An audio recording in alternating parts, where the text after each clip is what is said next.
Good morning children, hope you all are fine. Continuing with the third chapter of history, that is in the earlier cities. तो आगे बढ़ने से पहले हम एक बार रिवाइज कर लेते हैं हमने पिछले वीडियो में क्या क्या पढ़ा था। तो under from villages to town segment में हमने ये जाना था कि न्यूलिथिक एज में जब इंसान स्मॉल विलेजेस में रहते थे तो जैसे जैसे दिन बीतता गया पॉपुलेशन भी बढ़ती चली गई और लार्जर विलेजेस भी डेवलप्ड होने लगे। और जैसे जैसे ज़्यादा से ज़्यादा पॉपुलेशन होने लगी, जो लोगों की जो ज़रूरतें हैं वो भी बढ़ती चली गई और लार्जर विलेजेस से सिटीज़ और टाउन्स में ग्रो होने लगे। फिर हमने जाना था सिविलाइजेशन के बारे में। सिविलाइजेशन एक वो स्टेज होता है जहाँ पे मैन की डेवलपमेंट को कोई भी इंसान अपनी जो सिंपल सेटिस्फैक्शन या बेसिक नीड्स होती है जैसे कि फूड, क्लोथिंग एंड शेल्टर, इसके परे जब देखना स्टार्ट करता है तब उसे सिविलाइजेशन कहा जाता है। मेजर एंशिएंट सिविलाइजेशन कौन कौन से थे? The Indus valley civilization, the Tigris Euphrates civilization in Mesopotamia, the Nile valley civilization in Egypt, the Huang Ho valley civilization in China, Greek civilization and Iranian civilization. सबसे पहले हमने जाना था इंडस वैली सिविलाइजेशन के बारे में, जहाँ पे हमने ये जाना था कि ये जो सिविलाइजेशन इसकी development around Indus river basin के अराउंड में हुआ था।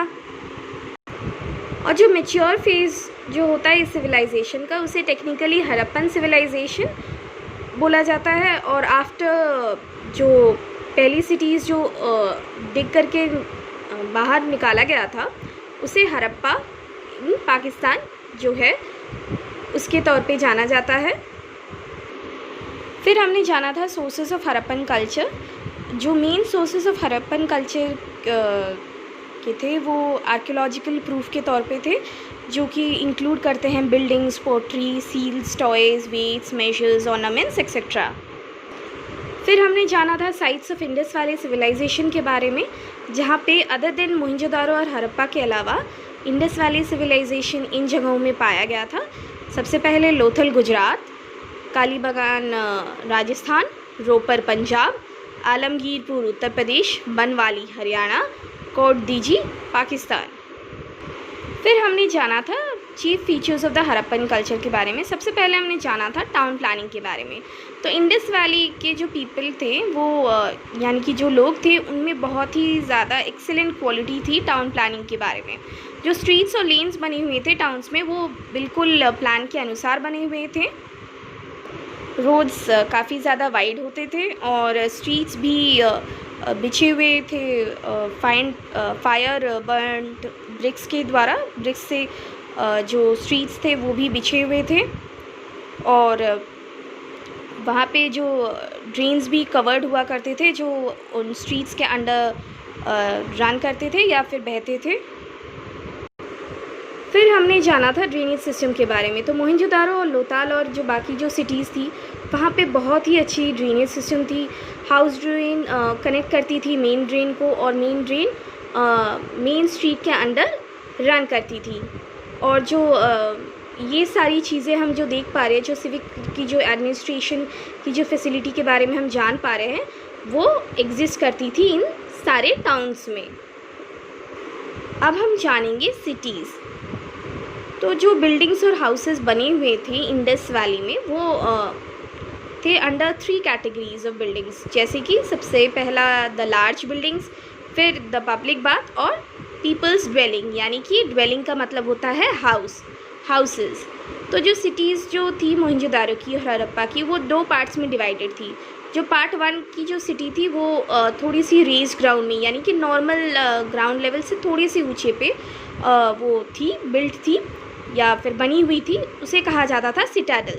और पार्ट 2 को जो एक लोअर लेवल पे बनी हुई थी। सिटाडल में लार्ज बिल्डिंग्स हुआ करते थे, उनमें इंक्लूड करते हैं ग्रेनरीज, वर्कशॉप, असेंबली हॉल और फैक्ट्रीज़। तो हम इन सब चीज़ों के बारे में थोड़ा सा और जान लेते हैं डिटेल्स में। जो ग्रेट ग्रेनरीज़ हैं वो बहुत ही इम्पॉर्टेंट बिल्डिंग हुआ करती थी सिटाडल में। जैसा कि हमने जाना कि जो ग्रेट ग्रैनरी जो हड़प्पा में थी वो सबसे ज़्यादा इम्पोर्टेंट बिल्डिंग थी सिटाडल में, उसी प्रकार से जो लार्जेस्ट बिल्डिंग मोहनजोदारो में वो भी ग्रेनरी ही थी, जो कि 46 मीटर्स लॉन्ग और 15 मीटर्स वाइड थी। और ये ग्रेनरीज़ को यूज़ किया जाता था फूड ग्रेन्स को स्टोर करने के लिए। ग्रेनरीज़ एक बहुत ही बड़ी एक एरिया में होता था वो बिल्डिंग, जिसे ग्रेन्स को स्टोर करने के लिए इस्तेमाल किया जाता था। The great public bath eight Mohenjodaro. Second, ये जो पब्लिक बाथ थी वो डिग करके मोहनजोदारो में पाया गया है। एक्सकावेटेड का मतलब जैसे मैंने पहले भी आपको समझाया है, डिग आउट करके। और इसकी जो ओवरऑल डायमेंशन हुआ करती थी वो थी 55 मीटर्स बाई 35 मीटर्स। और जो बाथिंग पूल जो सिचुएटेड था वो in the middle of the public bath था, जिसकी मेजरमेंट थी 11.7 metres by 6.9 metres in length and breadth. और जो डेप्थ हुआ करती थी बाथिंग पूल की वो थी 2.4 मीटर्स। और इससे इस्तेमाल किया जाता था रिलीजियस ओकेजन्स या फिर फेस्टिवल्स के दौरान में। असेंबली हॉल वो और एक पब्लिक बिल्डिंग थी मोहनजोदारो में, और इट वो स्क्वायर हॉल, वो एक स्क्वायर हॉल थी जहाँ पे 25 मीटर्स बाई 25 मीटर्स की थी वो स्क्वायर हॉल। और वहाँ पे 20 बिग पिलर्स किए गए थे जिससे कि वो सपोर्ट हो सके, और एक हाई पिच की रूफ बनाई गई थी। और इन पिलर्स को अरेंज किया गया था 4 रोज़ में, जहाँ पे 5 पिलर्स ईच हुआ करते थे। और ये हॉल का इस्तेमाल रूलर्स किया करते थे अपनी मीटिंग्स के लिए। नेक्स्ट हम जानेंगे द लोथल डॉक्स के बारे में। तो लोथल जो कि नियर अहमदाबाद में है वो नेवल डॉकयार्ड था जिसकी डिस्कवरी की गई थी। और ये दिखाता है कि इंडस वैली के टाइम पे लोग काफ़ी सारी मरीन एक्टिविटीज़ को भी फॉलो किया करते थे, या फिर उन एक्टिविटीज़ को भी कंप्लीट किया करते थे उस टाइम पे।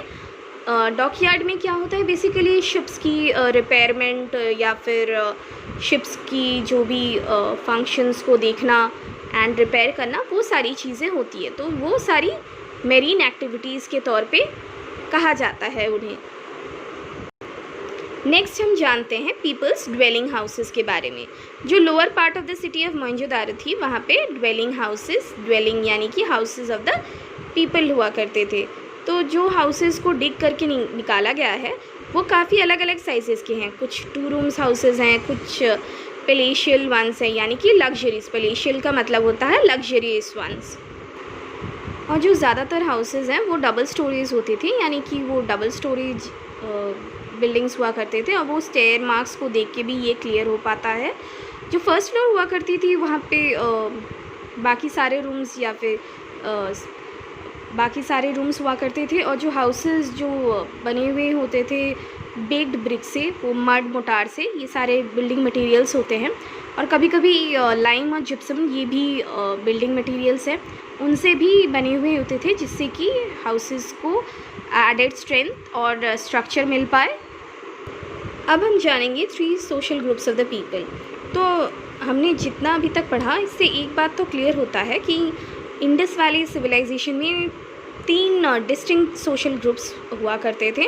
जो पहला ग्रुप हुआ करता था वो रूलिंग पीपल का हुआ करता था, जो रहते थे सिटाडल एरिया में।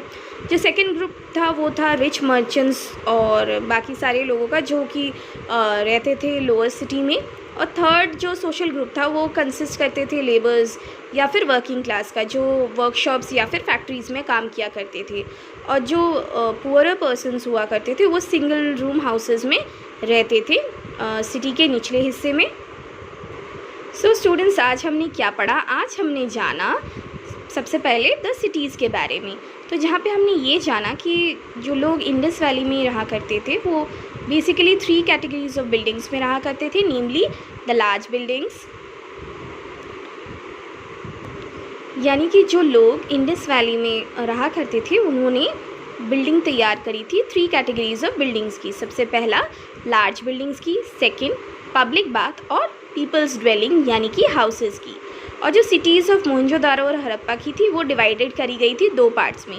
सबसे पहला जो सिटी का पार्ट था उसे एक रेज ग्राउंड में तैयार किया गया था जिसे बोला जाता था सिटाडल, और पार्ट 2 को बिल्ड किया गया था लोअर लेवल में। सिटाडेल में लार्ज पब्लिक बिल्डिंग्स हुआ करती थी, वो इंक्लूड करती है ग्रेनरीज, वर्कशॉप, असेंबली हॉल्स और फैक्ट्रीज़ की। तो सबसे पहले हमने जाना था द ग्रेट ग्रेनरीज़ के बारे में। जो ग्रेट ग्रेनरी हड़प्पा में थी वो सबसे ज़्यादा इंपॉर्टेंट बिल्डिंग हुआ करती थी सिटाडेल में। फिर हमने जाना था ग्रेट पब्लिक बाथ के बारे में एट मोहनजोदारो, जिसे डिग करके निकाला गया था मोहनजोदारो में, और इसका पर्पस होता था used by people religious occasion या फिर फेस्टिवल्स के दौरान। असेंबली हॉल एक और पब्लिक बिल्डिंग हुआ करती थी मोहनजोदारो में। इस हॉल का यूज़ रूलर्स किया करते थे अपनी मीटिंग्स को कंप्लीट करने के लिए, या फिर अपनी मीटिंग्स को हेल्ड करने के लिए, या फिर टेक प्लेस करने के लिए। फिर हमने जाना लोथल डॉक्स के बारे में, जिसे नियर अहमदाबाद, जो कि नियर अहमदाबाद में है, और ये एक नेवल डॉकयार्ड था। डॉकयार्ड जहाँ पे शिप्स की रिपेयरमेंट करी जाती है, वो डिस्कवर्ड किया गया था। फिर जो लोगों की ड्वेलिंग हाउसेस को भी एक्सकावेट किया गया था या फिर डिग करके निकाला गया था। जो lower part of the city जो मोहनजोदारो की है, वो dwelling houses of the people हुआ करती थी, और जो हाउसेस जो डिग करके निकाला गया है वो ये जानने को मिला है कि वो अलग अलग साइजेस की हुआ करती थी। कुछ 2 रूम हाउसेस हुआ करते थे और कुछ लग्जरियस हाउसेस हुआ करते थे। फिर हमने जाना 3 सोशल ग्रुप्स के बारे में। सबसे पहला ग्रुप था रूरल पीपल, रूलिंग पीपल का, जो रहते थे सिटाडेल एरिया में, और जो सेकंड ग्रुप था वो था रिच मर्चेंट्स का, वो लोअर सिटी में रहा करते थे, और जो थर्ड ग्रुप था जो कंसिस्ट करते थे लेबरर्स का, जो वर्क करते थे फैक्ट्रीज़ में या फिर वर्कशॉप्स में, वो रहा करते थे। और ये पुअर पर्सन्स हुआ करते थे जो कि सिंगल रूम्स में रहते थे निचले हिस्से of the city के। So students, this is the end for today's learning video. Please go through this video. Thank you.